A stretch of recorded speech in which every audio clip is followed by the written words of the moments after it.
The night was crisp, the air filled with the aroma of sizzling steaks and fresh bread as J.D. Vance stepped out of his black SUV onto the bustling streets of Cincinnati. The city was alive, its neon lights reflecting off the rain-slicked pavement. The chatter of diners and passers-by creating a steady hum in the background. He had been in town for a series of meetings, and after a long day, all he wanted was a quiet meal at one of the city's finer establishments. He had chosen Oak and Ember, a well-known upscale steakhouse tucked between glass-fronted office buildings. The place had a reputation for excellent service, perfectly aged beef, and an old-school charm that reminded him of the diners and restaurants he used to visit back home in Middletown before his life had become a whirlwind of politics, media, appearances, and national scrutiny. As he walked toward the restaurant's entrance, he adjusted the collar of his navy blazer, his breath visible in the cool evening air. He had been here before, years ago, before he was a U.S. Senator, before his memoir Hillbilly Elegy had catapulted him into the national conversation. Back then, he had been just another customer, another face in the crowd, but tonight was different. As he reached the heavy wooden doors of Oak and Ember, he pulled them open, expecting the familiar warmth of the restaurant to greet him.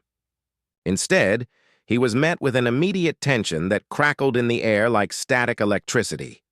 The hostess, a young woman with dark hair pulled back into a tight ponytail, looked up from her reservation book, her expression instantly shifting, from polite professionalism to something more guarded.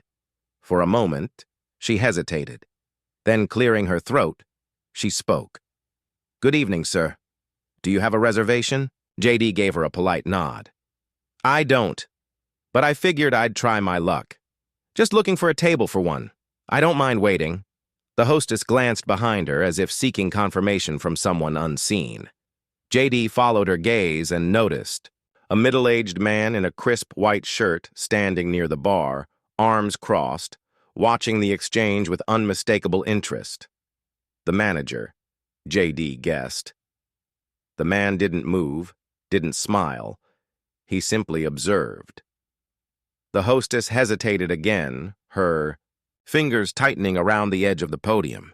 Then, in a voice noticeably stiffer than before, she said, "I'm sorry, but we're fully booked for the evening." J.D. raised an eyebrow. He glanced past her into the dining area. There were open tables, quite a few of them. "Really?" he said, keeping his tone light. "Because it looks like you've got plenty of space." The hostess swallowed, glancing at the manager again. The man finally stepped forward, his expression unreadable. He was tall, clean-shaven, and carried himself with the quiet authority of someone who had been in the restaurant business a long time. He came to a stop beside the podium, fixing J.D. with a look that was carefully neutral, but laced with something colder beneath the surface. "Mr. Vance," he said, his voice even. "We appreciate your interest in dining with us tonight, but unfortunately, we won't be able to accommodate you." The words were spoken with calculated precision, firm, polite, but unmistakably final. J.D. exhaled slowly. He had been in politics long enough to recognize when something wasn't just about business. "So," he said, studying the man's face, "you're telling me that a U.S. senator can't get a table at a half-empty restaurant?" The manager didn't blink. "That's correct, sir." The air in the restaurant had shifted. A few nearby diners had taken notice of the exchange, whispering among themselves. Some looked curious, others looked amused. A waiter passing by stole a glance at J.D. before quickly averting his gaze, as if afraid to be caught watching. J.D. crossed his arms. "And what's the reason for that?" The manager hesitated just briefly. So brief that most people wouldn't have caught it. But J.D. did. "We have the right to refuse service to anyone," the man finally said. "Tonight we're choosing to exercise that right." It was a veiled message, but J.D. heard it loud and clear. "You're not welcome here. This wasn't about being fully booked. This wasn't about restaurant policy. This was political. J.D. could feel the weight of the moment pressing down on him. He could feel the eyes of the patrons, the simmering tension of an establishment that had just made a statement without saying it outright. He had two options. He could walk away, let it go, chalk it up as just another example of the growing hostility toward conservative figures in certain social circles. It would be easy enough to call it a night, head to another restaurant, avoid the confrontation. Or he could do something else, something that no one in that restaurant would ever forget. A slow, knowing smile spread across J.D.'s face. If they thought he was just going to turn around and leave, they didn't know him very well. The manager shifted slightly, as if expecting J.D. to argue, to push back, to make a scene. But J.D. didn't do any of those things. Instead, he reached into his jacket pocket and pulled out his phone. He swiped the screen, scrolled for a few seconds, then lifted the device to eye level. The manager frowned. "Sir, what are you doing?" J.D. didn't answer right away. Instead, he tapped the screen a few times, then held it up, this time so that everyone around him, including the diners, could see it.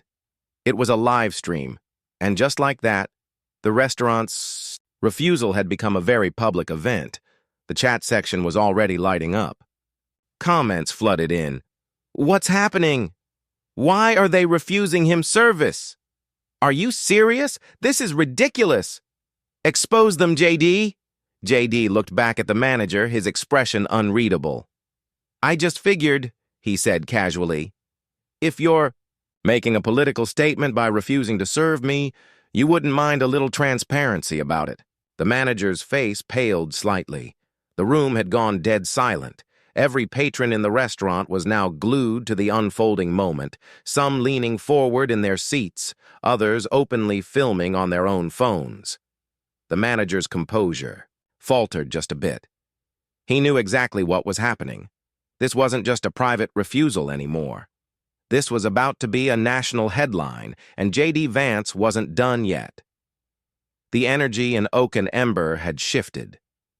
What had begun as a quiet, exclusive dining experience for Cincinnati's elite had now turned into something else entirely, a spectacle, a live broadcasted confrontation between a U.S. senator and a restaurant that had just made the mistake of trying to quietly deny him service. J.D. Vance held his phone steady, the glow of the screen illuminating his face as he continued streaming. The manager, who had moments ago been brimming with quiet confidence, now looked tense, his jaw tightening as he realized the depth of the situation. The murmur of conversations in the restaurant had stopped completely. Every set of eyes in the room was now fixed on him and J.D. The comments on the live stream were rolling in faster than ever. "J.D., this is insane! Why aren't they letting you eat there? Is this even legal? Total discrimination." J.D. tilted his head slightly, his smirk widening just enough to let the manager know that he had just lost control of this narrative. "So," J.D. said, keeping his voice casual, "are you sure you don't have a table? Because from where I'm standing, it looks like you do." The manager swallowed hard. He glanced toward the bar where several staff members were frozen, their expressions a mixture of concern and fascination. He knew that if he backed down now, if he suddenly found a table for J.D., it would be an admission of guilt. But if he held his ground, the controversy would only escalate. And J.D. knew it. The man took a deep breath and straightened his posture, clearly attempting to regain control. "Sir," he said, more formally this time, "we have made our decision. You are not welcome to dine here tonight." J.D. let the words hang in the air for a moment. Then he laughed, a deep, genuine chuckle. The sound cut through the silence of the room, startling some of the diners who exchanged nervous glances. He lowered his phone just slightly, still streaming but now addressing the manager directly. "You know," J.D. said, "I've been around long enough to know exactly what this is. This isn't about reservations. This isn't about restaurant policy. This is about politics." The manager's lips pressed into a thin line, but he said nothing. JD continued, his voice calm but pointed. And let's be clear, you're not refusing service to me personally. You're refusing service to the millions of people I represent. To the people in Ohio who sent me to Washington because they're sick of elitist, out-of-touch institutions like this pretending they're morally superior while treating people like dirt. A few scattered murmurs of agreement came from nearby tables. Some diners who had been trying to remain neutral now nodded slightly, realizing the deeper implications of what was unfolding before them. JD turned his phone slightly, giving his audience a slow, sweeping view of the restaurant. Take a good look, folks. This is what happens when you don't toe the right political line. They don't debate you. They don't argue with you. They just shut you out. They pretend you don't belong. The comments on the live feed were turning angrier. Boycott this place. This is why people are sick of the elites. They can't handle opposing views, so they just silence them. The manager took a small step forward, lowering his voice, his tone pleading. Sir, I'm going to have to ask you to stop filming. JD didn't move. Oh? Why's that? This is a private establishment. JD raised an eyebrow. Right. A private establishment that's refusing to serve a sitting U.S. senator because they don't like his politics. He let that sink in before adding, so let's not pretend this is about privacy. The manager's frustration was growing now, the carefully composed mask beginning to slip. This isn't about politics, he insisted, his voice betraying just a hint of unease. We reserve the right to refuse service. JD scoffed. Sure, and I reserve the right to let the American people know exactly what kind of place this is. The tension in the room was unbearable. The restaurant had gone from a luxurious escape for Cincinnati's wealthy to the center of a political firestorm in real time. Some diners, uncomfortable with the growing attention, had begun quietly asking for their checks, eager to leave before the situation escalated further. But others were leaning in. A man at a nearby table who had been quietly watching with his arms crossed finally spoke up. This is wrong, he said flatly. The manager turned toward him, startled. Sir, No, don't sir me, the man interrupted. He was in his 50s, well-dressed, but with the broad shoulders and calloused hands of someone who had built his wealth through hard work, not inheritance. I don't care what your politics are. You don't just kick someone out because of their views. That's not how America works. A woman at another table nodded. I don't even agree with him politically, but this is ridiculous. A murmur of agreement rippled through the restaurant. JD turned back to the manager, raising an eyebrow. Sounds like your customers don't like this very much. The manager hesitated. His eyes darted around the room, taking in the growing unrest. The last thing he wanted was for this to escalate into a full-blown scene, but that's exactly what was happening. JD took another step forward. I'll tell you what, he said. I'll leave, but just so we're clear, by tomorrow morning, everyone is going to know exactly what kind of business you're running here. He lifted his phone again, making sure the stream was still rolling.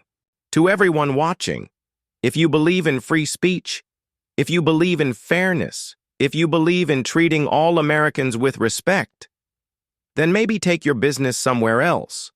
Because clearly, this place doesn't want people like us. Here. The manager's face drained of color. The live chat was exploding. Boycott this place now. Time to cancel them for a change. JD just destroyed them. JD gave the manager one last look, then slipped his phone back into his jacket pocket. He turned on his heel and walked out, pushing the door open with a calm, collected energy that only made his exit more powerful. The second he was gone, the restaurant seemed to exhale. Conversation started up again, forks clinked against plates, and the tension that had filled the air began to dissipate, but the damage was done. The story was already spreading like wildfire. Within hours, Oak and Ember would be trending on social media. News outlets would pick it up, Headlines would be written, and by morning, the entire country would be talking about what had just happened. And J.D. Vance, he wasn't angry. He wasn't even surprised. Because if there was one thing he had learned in politics, it was this. When the elites try to shut you out, all you have to do is show the people the truth, and the people would do the rest. J.D. Vance strode out onto the Cincinnati sidewalk, the night air crisp against his face. The streetlights flickered in the puddles left from an earlier drizzle, and the sounds of the city, the low hum of traffic, the distant murmur of conversations from bars and cafes, felt almost peaceful compared to the storm that was brewing online. His phone buzzed in his pocket. He knew without looking that the fallout from what had just happened inside Oak and Ember was already well underway. Within minutes of walking out, his live stream had been shared thousands of times. Twitter, no, X, as it was now called, was ablaze with reactions. Some people were outraged, calling for a total boycott of the restaurant. Others, predictably, were celebrating what they saw as a small act of resistance against someone they politically despised. J.D. pulled out his phone and scrolled through his mentions. This is unreal. A U.S. senator kicked out for his beliefs? So much for tolerance from the left. I don't even like Vance, but this is just wrong. This is America. People should be able to eat wherever they want. J.D. is milking this for attention. Boo-hoo, dude. Go eat somewhere else. He smirked at that last one. The thing was, he could eat somewhere else. That was never the issue. The issue was that the people running Oak and Ember thought they could quietly make a political statement at his expense and that he would just accept it. They were wrong. A movement had already begun. His phone rang. He answered on the second ring. Yeah? A familiar voice, deep and steady, came through the line. You're blowing up, man. J.D. chuckled. Tell me something I don't know. His friend, a political strategist who had worked with him on his Senate campaign, laughed. Seriously, though, you want me to start reaching out to media? Interviews? Tucker's people already messaged me. J.D. exhaled, glancing back at the restaurant. Through the large glass windows, he could see the staff moving around, pretending everything was normal. But he knew better. He had felt the shift. When he left, some of the diners had looked uncomfortable, some outraged, and others had seemed downright embarrassed to be eating there. A boycott was inevitable, and Oak and Ember had no idea what was coming. No interviews yet, J.D. said finally. Let's see how this plays out for a few hours. Fair enough, his friend replied. But just so you know, I just checked. This is the #1 trending topic in the country right now. J.D.'s smile widened. Beautiful. He ended the call and slipped his phone back into his jacket. Now came the fun part. As J.D. started walking down the street, he heard a voice call out behind him. Senator Vance! He turned to see a man and woman, both in their early 40s, hustling toward him. The man was dressed in jeans and a button-down, his face lined with the look of someone who had worked hard his whole life. The woman, wearing a simple but elegant dress, had an expression of concern mixed with admiration. J.D. stopped, offering a small nod. Evening. The man shook his head in disbelief. We were inside when it happened. That was unreal. The woman crossed her arms. We were just sitting there, having a nice dinner, and then we see them. Refusing you service like that. I mean, we've heard about this kind of thing happening, but seeing it in person? It was disgusting. J.D. shrugged. I've seen worse. The man exhaled sharply. Well, we won't be coming back here, that's for damn sure. J.D. studied them for a moment. Where are you headed now? They exchanged a glance. Hadn't really thought about it, the woman admitted. We were so put off by what happened, we just left. J.D. grinned. You know, there's a great little diner 2 blocks down. Best cheeseburger in town. The man raised an eyebrow. You buying? J.D. laughed. Absolutely. And just like that, they walked down the street together, leaving Oak and Ember behind. The fallout, by the next morning, the story had become a full-blown media sensation. News outlets were all over it, conservative commentators blasted Oak and Ember for their blatant political discrimination. Liberal pundits tried to spin it as businesses having the right to refuse service, a position they conveniently opposed in most other contexts. But the damage was done. A growing list of customers began canceling their reservations. Google reviews tanked overnight, dropping from an impressive 4.7 stars to a dismal 2.1. The restaurant's social media pages were flooded with angry messages. Guess I'll be taking my business elsewhere. Used to love this place, but I don't. Support places that discriminate. You messed with the wrong guy. The owner of Oak and Ember, a man who had remained silent during the actual confrontation, finally released a carefully worded statement. We reserve the right to refuse service to anyone. This was not about politics. It was about maintaining a welcoming environment for our patrons. We regret that this situation has been misrepresented online. No one bought it. J.D. Vance, meanwhile, played it perfectly. He didn't launch into a rant or call for government intervention. He simply posted a single message on X. America is about fairness. When businesses choose to play politics, they should be ready for the consequences. Support the places that support you. And by the way, the cheeseburger at Lou's Diner, tremendous.